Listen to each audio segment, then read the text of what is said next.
안녕하세요. 정의원의 저속노아입니다. 최근 노인운전의 위험성을 두고 갑론을박이 벌어졌습니다. 지난 7월달 시청역 앞에서의 사고가 시작이었는데요. 7월 말에는 거동이 매우 어려운 어르신이 운전하는 모습을 찍은 영상이 인터넷에 올라와서 또다시 논란이 되기도 했는데요. 극단적으로는 일정 나이 이상이 되면 면허를 일괄 박탈해야 한다는 주장까지 나오고 있는 실정입니다. 저는 노년내과 의사고 또 어르신들의 여러 가지 기능들을 평가하는 일을 주로 하고 있지만 오랫동안 자동차에 대해서도 관심이 많았습니다. 2016년에 생산된 현대차의 구형 아이오닉 전기차 출고 1호차를 지금까지 타고 있고요. 또 과거에는 제가 전기차 신모델의 개발이나 홍보 그리고 타이어와 같은 주요 부품의 개발에도 참여를 한 적이 있었습니다. 그래서 사람의 이동성에 대해서 관심이 많고 자동차에 대해서도 관심이 많은 만큼 노인운전에 대해서도 그동안 관심을 계속 가지고 있었는데요. 저는 노인운전 문제를 세 가지로 나누어서 보아야 한다고 생각합니다. 노인운전 문제는 여러 작은 문제들이 엉켜있는 큰 덩어리와 같기 때문인데요. 첫 번째로 노인운전 문제는 다들 최근에 발생하기 시작한 문제라고 생각하시는 겁니다. 사실 그렇지 않고요. 두 번째로 노년층이 운전하면 무조건 위험하다는 주장입니다. 과연 그럴까요? 세 번째로 일정 나이 이상이 되면 면허를 반납해야 된다는 주장이 있는데요. 이것은 두 번째 주장과도 연결이 되어 있습니다. 과연 이것이 합리적이고 또 바람직한 대안일까요? 저와 함께 알아보시겠습니다. 우선 사람들은 어떤 사회에서 굉장히 두드러지는 한 가지 현상에 대해서 집중하는 경향이 있습니다. 이렇게 돌출된 문제에 대해서만 바라보는 경향 때문에 예를 들어서 노인층에서 강력범죄가 증가된다라거나 노년층에서 교통사고가 갑자기 증가된다. 마치 과거에는 존재하지 않았던 문제가 최근에 대두된 것처럼 생각하시는 분들이 굉장히 많습니다. 하지만 실질적으로 고령자, 그러니까 65세 이상의 인구가 굉장히 빠른 속도로 늘고 있었던 것은 주지의 사실이고 과거와는 달리 65세에서 74세 젊은 노인이죠. 이런 분들의 운전면허 보유율은 굉장히 빠르게 또 증가되고 있습니다. 그래서 어떤 분들은 단순히 65세 이상의 사람들이 발생시킨 또는 연루되었던 교통사고의 숫자가 증가되고 있다는 사실만 가지고 고령 운전자 교통사고가 문제다 이렇게 말씀을 하시기도 하죠. 하지만 사실 고령 운전자 수는 점진적으로 증가되어 왔고 고령자의 운전면허 보유율도 증가되고 있기 때문에 사실 이 문제는 이전부터 존재했던 현상이라고 생각하시는 게 더 합리적이겠고요. 그래서 저는 요즘 칼럼을 쓸 때 방 안의 코끼리라는 이야기를 많이 합니다. 실제로 이 문제는 옛날부터 있었고 그 문제가 점점 더 커지고 있었는데 계속 방 안에 있었던 코끼리가 갑자기 방 안에 있는 사람들을 한 명 치니까 갑자기 모든 문제는 코끼리가 일으켰다 하면서 우르르 달려가는 거죠. 그러면서 갑자기 저 코끼리를 어떻게 쏘아 없애야 된다 온갖 이야기들을 하는 것입니다. 국민연금 문제나 또는 일자리 문제 또는 빈곤의 문제, 돌봄 요구의 문제 이런 문제와 마찬가지로 굉장히 지속적으로 전문가들은 제기했던 문제이고 다른 선진국들은 이전부터 이런 문제에 대해서 조금씩 대안들을 마련하고 있었는데 어찌 보면 우리나라에서는 계속해서 이 문제에 대해서 아무도 바라보지 않다가 갑작스럽게 언론을 통해서 또 미디어를 통해서 이슈가 되는 그런 경향이 있는 것 같습니다. 또 그러다 보니까 합리적인 전문가들의 의견이 부각되기보다는 좀 더 감정적이고 격렬한 또는 극단적인 의견들이 대두되는 것 같습니다. 많은 분들께서는 연령대별 교통사고 발생 건수와 사망자 수를 주로 통계 자료로 내세우시지만 사실 이런 통계를 이야기할 때는 실제 발생 건수를 면허 보유자 1만 명당 이렇게 보정하는 것이 반드시 필요한데요. 그래서 제가 최근에 국회 입법조사처의 데이터를 가공했던 자료를 보여드리면 사실 20세 이하의 교통사고 발생률과 사망 피해자는 10,000명당 가장 높고 이후에 점차 30대까지는 감소되다가 40대부터 조금씩 이 추이가 꺾여서 다시 반등하기 시작해서 실제로는 65세 이상이 되어도 20세 이하에 비해서는 오히려 1만 명당 사고 건수는 적은 것으로 볼 수가 있습니다. 물론 65세 이상 중에서는 장롱 면허를 보유하고 계신 분들도 있기 때문에 이런 장롱 면허를 고려하게 된다면 실질 운전자 1만 명당 사고 건수는 조금 더 높을 수도 있겠는데요. 그럼에도 불구하고 사실 50대나 60대를 놓고 봤을 때는 굉장히 연령이 젊은 분들이 운전하는 것보다는 오히려 안전하다고 생각할 수가 있겠습니다. 그러면 숫자 나이가 모든 것을 결정하느냐에 대해서도 조금 더 자세히 들여다볼 필요가 있겠습니다. 노년층의 운전이 젊은 사람들에 비해서 위험하다는 것의 근거로는 첫 번째 신체 기능, 두 번째 인지 기능, 이와 같은 사람의 기능이 사실 운전의 필수적인 능력이며 이런 기능들이 감소되게 되면 순발력이나 판단력이 떨어지게 된다는 것입니다. 예를 들어서 악셀러레이터와 브레이크 페달을 감별하는 능력이나 또는 자동차 앞에 보행자가 있을 때 빠르게 이런 보행자를 파악하고 내가 운전 방향을 바꾼다거나 브레이크 페달을 밟는 이런 기능들은 전두엽이나 전반적인 인지 기능과 밀접한 연관이 있는데요. 이런 신체 기능과 인지 기능과 같은 기능들을 사람의 내재 역량이라고 WHO는 이야기를 하고 있습니다. 영어로는 intrinsic capacity라고 이야기를 하고 있는데요. 다시 말해서 사람이 가지고 있는 내부의 기능이라는 것입니다. 그리고 어쩔 수 없이 순발력과 같은 것은 사실 40대, 50대, 60대 나이가 들면서 점차 감소되는 것이 과학적으로도 잘 알려져 있는 사실입니다. 그렇기 때문에 이와 같은 내부적 기능, 내재 역량의 감소에 의해서 운전 수행 능력이 떨어질 우려가 있고 이런 것들은 실제로 자동차의 운전 수행 능력 평가를 시뮬레이터나 또는 실차로 해보게 되면 역시나 고령층에서는 운전 수행 능력이 떨어지는 것을 확인할 수가 있습니다. 그럼에도 불구하고 노년층의 운전이 다소간은 위험하지 않게 만들어주는 요인들도 있습니다. 첫 번째로 노년층은 아무래도 운전 경력이 더 많겠고 그동안 정말 다양한 상황 속에서 경험들이 쌓여서 아무래도 판단력이 조금 더 나아질 수 있는 부분이 있을 것이고요. 두 번째로 신체나 인지 기능의 저하를 본인들도 느끼기 때문에 이전과 달리 조금 더 안전하게 자동차를 운전하는 경향 또는 보수적으로 운전하는 경향이 있을 수가 있습니다. 그렇기 때문에 모든 노년층의 운전이 위험하다고 단정하기만은 어렵습니다. 그러면 과연 누가 운전을 해서는 안 되는 걸까요?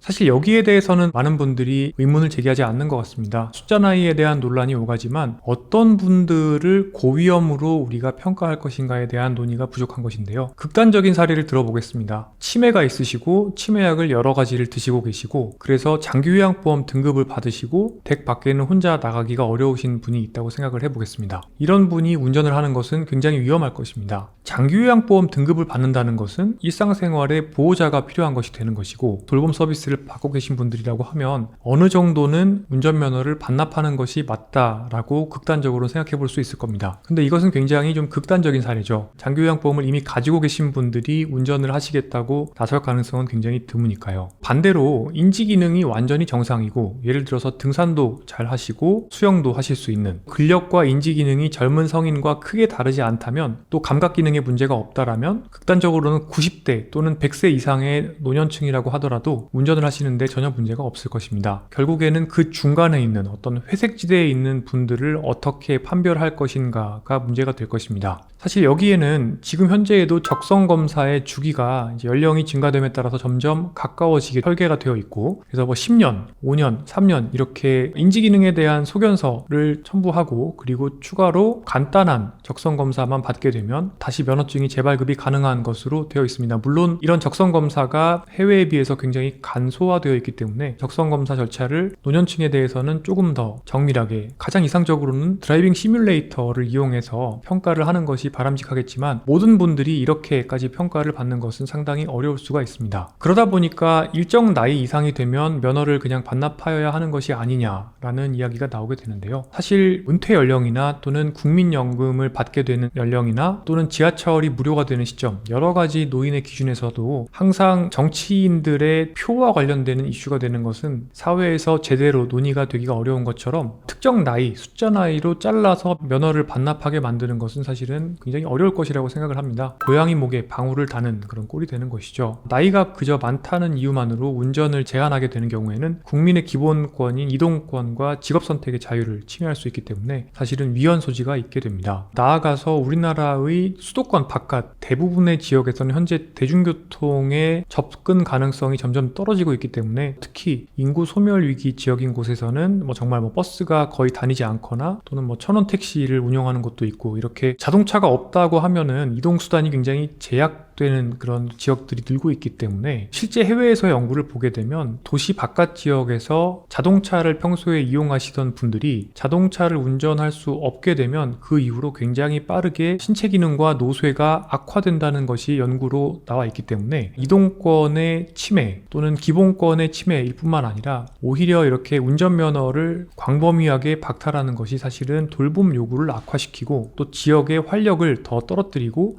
삶의 질을 악화시키는 시킬 우려까지도 있을 것입니다. 그렇기 때문에 면허를 일괄적으로 반납하는 것은 굉장히 큰 부작용을 초래할 수가 있고, 결국에는 사람의 전반적인 내재 역량을 측정하는 절차가 당연하게도 돌봄 제공이나 돌봄 예방 등의 서비스를 제공할 때 있어서 평가되어야 될 뿐만 아니라 운전 능력에 대한 정밀한 평가와도 연동이 되어서, 예를 들어서 적성검사 과정에서 실질적인 운전 역량을 어떤 분들이 평가를 받아야 되는지에 대한 선별검사가 이루어질 필요도 있을 것입니다. 제가 앞서 말씀드린 것처럼 극단적으로는 장기요양보험 등급자가 되시면 운전면허는 자동으로 반납이 되거나 또는 제한면허가 들어가게 되는 이런 것들을 생각해 볼 수가 있을 것이고, 장기요양보험 등급 인정평가를 받거나 노년기에 건강검진을 받을 때 신체 기능이 상당히 떨어져 있는 분들이라고 하면 이제 이런 분들은 다음 적성검사에서는 상당히 정밀한 운전 능력 평가를 받도록 조치를 하는 것이죠. 이런 식의 단계적인 접근이 이루어진다면 모든 65세 이상 인구가 운전면허를 반납할 필요도 없고, 또 모든 분들이 자세한 평가를 받으실 필요가 없기 때문에 상당히 합리적인 운전 능력 평가가 가능해질 것이라고 생각하고 있습니다. 네, 그래서 관심 있는 분들이 참고하실 수 있도록 외국 사례를 말씀을 드리겠습니다. 예를 들어서 미국 캘리포니아주에서는 75세 이상은 운전면허 재심사를 받고 또 의료평가에 따라서 추가 주행 능력 검사를 받게 됩니다. 그래서 지역 주행 시험을 거쳐서 거주지 내에서만 운전이 가능한 제한면허를 취득하는 경우가 있습니다. 미국 일리노이주에서는 75세에서 80세 운전자는 4년, 81세에서 86세의 경우는 2년, 또 87세 이상은 매년 운전면허를 갱신해야 되고요. 실차를 이용한 도로주행 시험을 필수적으로 받게 됩니다. 일반 면허의 부적격인 경우에는 기간과 시간을 제한하는 한정면허를 받게 됩니다. 옆나라 일본의 경우에는 71세 이상의 경우에는 면허 갱신 주기가 3년이 되는데요. 갱신 시에 고령자 강습을 수강해야 하고요. 75세 이상은 인지기능 검사를 받도록 하고 있습니다. 일정 교통법규 위반 경력이 있는 75세 이상 운전자의 경우에는 임시 인지기능 검사와 실차 평가에 해당하는 운전 기능 검사를 받아야 하는데요. 또 2022년에는 비상제동 장치 등이 탑재된 차량, 소위 서포트카용 한정 면허도 신설되었습니다. 물론 아직까지 해당 면허를 받는 사례는 굉장히 적다고 합니다. 뉴질랜드의 경우에는 80세 이후에는 2년 주기로 면허를 갱신하게 되는데요. 이때 의사의 운전면허 진단서가 필수입니다. 의사는 다양한 옵션의 진단서를 발급할 수 있는데요. 의학적으로 운전에 문제가 없더라도 안전운전 능력을 담보하지 못하는 경우에 도로안전시험 통과 조건이 부과된 진단서를 받게 됩니다. 또 시간과 공간 등 일정 제약 아래 운전할 수 있는 진단서를 발급하기도 합니다. 앞서 제가 말씀드린 내용과 이런 해외 사례들을 종합한다고 하면 결국 내재 역량, 사람의 인지기능과 신체 기능을 평가하는 절차가 의료 또는 돌봄 제공, 돌봄 예방, 나아가서 건강검진 영역에서 노년기에 시행이 되어야 하고, 여기서 유소견이 있거나 특정 연령에 도달하는 경우에는 지금 현재 우리나라에서 하고 있는 것보다 훨씬 더 자세한 요소들을 포함하고 있는 드라이빙 시뮬레이터에 준한 또는 실차 평가에 준한 평가가 단계적으로 이루어지게 되면 상당히 많은 경우에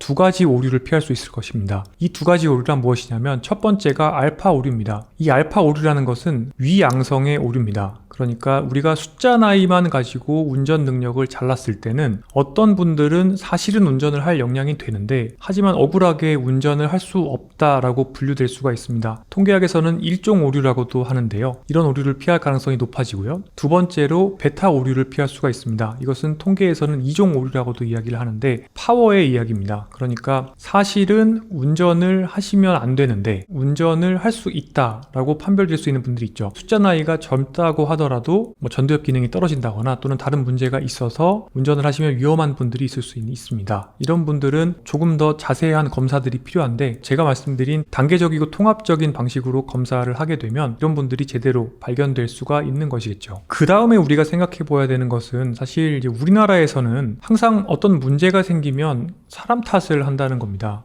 이것은 직장에서도 많이 볼 수가 있고 또는 병원에서도 어떤 사고가 나게 되면 시스템적인 문제도 생각을 해봐야 되는데 예를 들어서 네가 정신을 차리지 않아서 그렇다, 산만해서 그렇다, 집중을 하지 않아서 그렇다 이런 식으로 몰아가는 경우들을 많이 보셨을 겁니다. 이게 어떤 얘기냐면요, 운전의 결과로서 발생하는 어떤 사고 이슈에 관해서는 첫 번째 내재적인 능력, 내재 역량도 중요합니다. 하지만 두 번째 이 내재 역량을 보충할 수 있는 시스템이나 환경의 요소도 굉장히 중요한데 이 부분을 우리가 간과하는 경향이 있습니다. 예를 들어서 저는 고도근시가 있습니다. 저는 안경이 없다고 하면 사실은 거의 시각장애에 준한 굉장히 낮은 시력을 가지고 있는데요. 그렇기 때문에 안경이라는 어떤 보조장치는 제가 정상적으로 사회생활을 할 수 있는데 큰 도움이 됩니다. 노년기가 되었을 때는 보청기, 돋보기, 지팡이 이런 여러 가지 도구들이 나의 내재적인 기능을 보조하기 위해서 사용될 수가 있고 그 결과로 밖으로 표출되는 기능은 조금 더 나아질 수가 있는 겁니다. 근데 이와 같은 개념이 자동차 운전에도 마찬가지로 적용될 수가 있습니다. 무슨 뜻이냐? 지금까지 제가 내재적인 역량에 대해서 말씀드렸지만 최근의 자동차는 어찌 보면 기술의 요체라고도 볼 수 있고 이런 기술적인 서포트를 통해서 다소간은 내재적 기능이 떨어져 있는 분들이 사고를 낼 수 있는 가능성을 낮출 수가 있다는 것입니다. 즉 사고의 발생이라는 결과 변수는 사실은 사람의 내재적 역량에 더해서 자동차의 기능, 나아가서는 주변 도로 환경의 변수까지 여러 가지가 고려되어야 하는 어떤 함수의 값이라는 것인데요. 이제 그런 측면에서는 일본의 서포트카의 개념을 잘 생각해 볼 필요가 있습니다. 예를 들어서 제한 면허를 받게 되신 분들이라고 하면 무조건 특정 시간, 특정 장소에서만 운전을 할 수 있다. 이렇게 하게 된다면 이동성에 제약이 발생하는데 이제 반대로 에이다스, 즉 첨단 운전자 보조 시스템을 통해서 페달을 헷갈리지 않기 위한 보조장치가 있다거나 또는 외부 환경에서 정지를 해야 되는 상황이 발생한다고 하면 긴급제동이 자동으로 발생한다거나 풀악셀을 밟을 수 없도록 설정이 된다거나 이와 같은 기능이 장착된 자동차를 운전하도록 제도를 만들거나 제한 면허가 있는 분들의 자동차에는 이런 기능을 추가로 장착하는데 정부가 일부 보조를 한다거나 이와 같은 개념을 생각을 해볼 수가 있을 것입니다.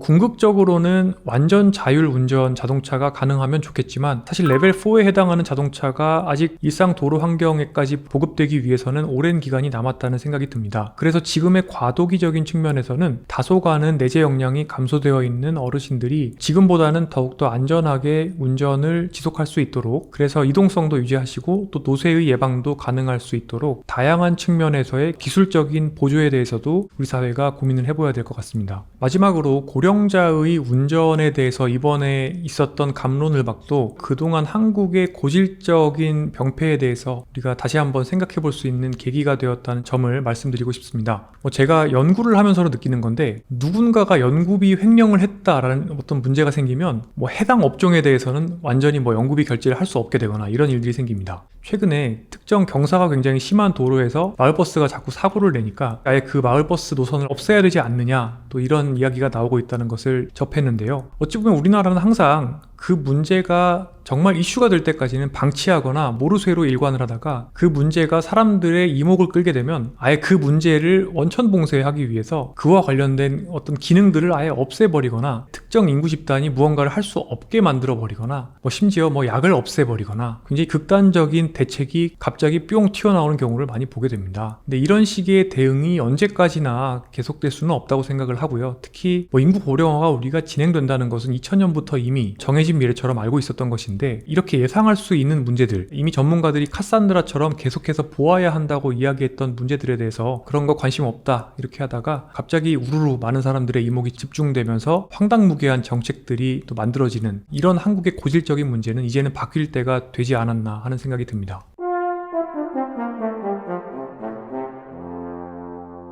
이번 영상에서는 저와 함께 노년의 운전에 대해서 고민해 보셨는데요. 제가 말씀드린 것을 요약을 하면 사실 노년의 운전에 대한 문제는 어제 오늘 일이 아니고요. 또 이것이 숫자 나이와 관련이 있는 문제이기도 하지만 사실은 사람의 내재 역량과 밀접한 관련이 있다는 것을 말씀드렸습니다. 그래서 어떻게 단계적이고 합리적으로 노년층의 운전 기능을 평가해야 될지에 대해서 제안을 드렸는데요. 여기에 나아가서 사람의 내재적 능력뿐만 아니라 시스템적인 측면에서 기술을 어떻게 활용할 수 있을지에 대해서도 또 함께 고민해보는 것이 필요할 것 같습니다. 사실 노년의 운전은 이미 존재하는 방안의 코끼리였고 자연스럽게 앞으로 더 큰 문제가 될 수밖에 없기 때문에 너무 단순한 문제로 생각하시고 또 숫자 나이의 문제로만 생각하지 마시고 오늘 제가 말씀드린 내용들을 토대로 많은 분들께서 조금 더 깊숙이 고민을 함께 해주셨으면 좋겠습니다. 오늘 제가 준비한 영상은 여기까지입니다. 다음 영상에서 또 뵙겠습니다. 감사합니다.